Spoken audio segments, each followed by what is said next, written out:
تو آج کہانی ہے قارون کی۔ یہ ایک ایسی کہانی ہے جو صرف دولت اور طاقت کی نہیں بلکہ غرور کے عروج اور پھر اس کے خوفناک انجام کی ہے۔ قصہ تو صدیوں پرانا ہے لیکن اس کا سبق آج بھی بالکل ویسا ہی تازہ ہے جیسا پہلے تھا۔ اچھا، جب بھی یہ سوال ذہن میں آتا ہے کہ تاریخ کا سب سے امیر آدمی کون تھا تو کئی نام سامنے آتے ہیں، ہے نا؟ لیکن ایک نام ایسا ہے جو خود دولت کی مثال بن گیا، اور وہ نام ہے قارون۔ سوال یہ ہے کہ وہ آخر کتنا امیر تھا؟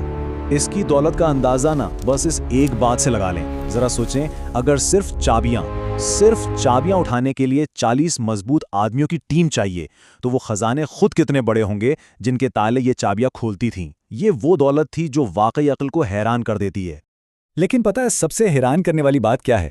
قارون ہمیشہ سے ایسا نہیں تھا۔ ایک وقت تھا جب وہ عبادت اور نیکی کی ایک مثال سمجھا جاتا تھا۔ تو پھر یہ سب کیسے بدل گیا؟ چلیں دیکھتے ہیں کہ اس کی گمراہی کا سفر کہاں سے شروع ہوا۔ یہاں دیکھیں، ایک طرف وہ قارون ہے جو حضرت موسیٰ کا رشتہ دار تھا۔ اپنی عبادت کی وجہ سے اس کا لقب تھا المنور یعنی روشن۔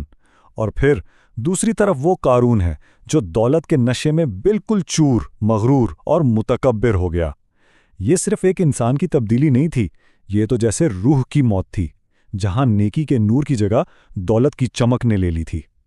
اور یہ سب کچھ نہ ایک دم سے نہیں ہوا۔ ابلیس کا طریقہ ہمیشہ بہت آہستہ اور قدم بقدم ہوتا ہے۔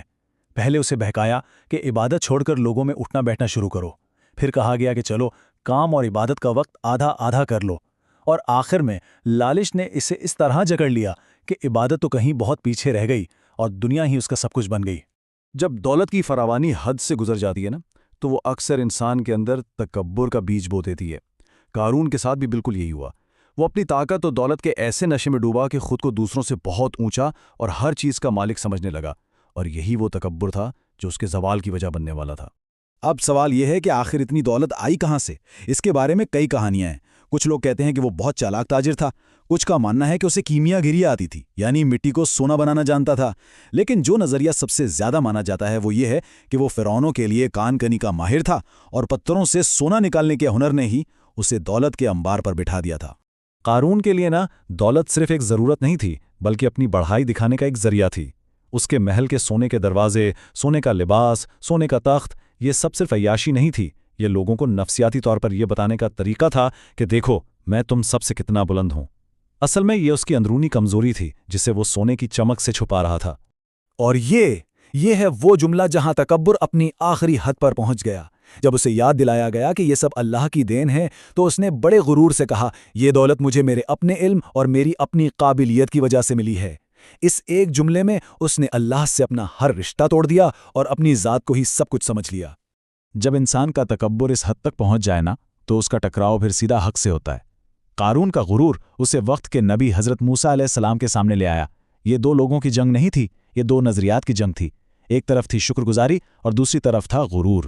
جب حضرت موسیٰ نے اسے دولت کی ذمہ داری یاد دلائی اور زکوٰۃ کا حکم دیا تو قارون نے صاف انکار کر دیا۔ یہ صرف پیسے دینے سے انکار نہیں تھا، یہ اس اصول کا انکار تھا کہ دولت اللہ کی امانت ہے۔ بات یہی نہیں رکی، اس نے نبی کی عزت پر حملہ کرنے کی ایک گھناؤنی سازش کی، لیکن اللہ نے حق کو ظاہر کر دیا اور قارون کا سارا منصوبہ اسی پر الٹ گیا۔ جب تمام حدیں پار ہو گئیں تو پھر اللہ کا عذاب آیا۔ حضرت موسیٰ کی دعا پر زمین کو حکم ملا، اور پھر وہ منظر تھا جسے دیکھنے والوں کی روح کانپ گئی۔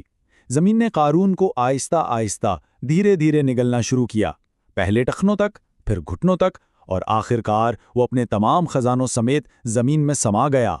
قرآن اس واقعے کی حتمی تصویر ان الفاظ میں کھینچتا ہے، اس کی ساری دولت، اس کے سارے حمایتی، اس کا سارا غرور، کوئی بھی چیز اسے بچا نہ سکی۔ یہ اس بات کا کھلا ثبوت تھا کہ حقیقی طاقت کس کے پاس ہے۔ قارون کا انجام صرف ایک شخص کی تباہی نہیں تھی، یہ ایک زندہ مثال تھی جو آنے والی دنیا کے لیے ایک بہت گہرا سبق چھوڑ گئی۔ تو اس واقعے سے لوگوں نے اور ہم سب نے آخر سیکھا کیا؟ وہ لوگ جو کل تک قارون کی شان و شوکت دیکھ کر حسرت کرتے تھے اور کہتے تھے کہ کاش ہم بھی ایسے جیسے ہوتے، اس کا انجام دیکھ کر پکار اٹھے کہ شکر ہے ہم اس کی جگہ پر نہیں ہیں۔ انہیں ایک ہی لمحے میں سمجھ آ گیا کہ دنیا کی چمک دمک ایک دھوکے کے سوا کچھ نہیں، اور اصل کامیابی تو اللہ کی رضا میں ہی ہے۔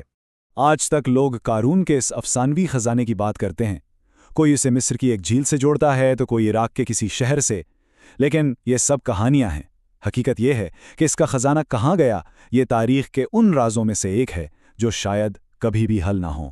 تو آئیے اس پوری کہانی کا نچوڑ دیکھتے ہیں۔ اس سے ہمیں 4 سیدھی سادھی سچائیاں ملتی ہیں۔ پہلی، ہر دولت اور طاقت کا اصل مالک صرف اللہ ہے۔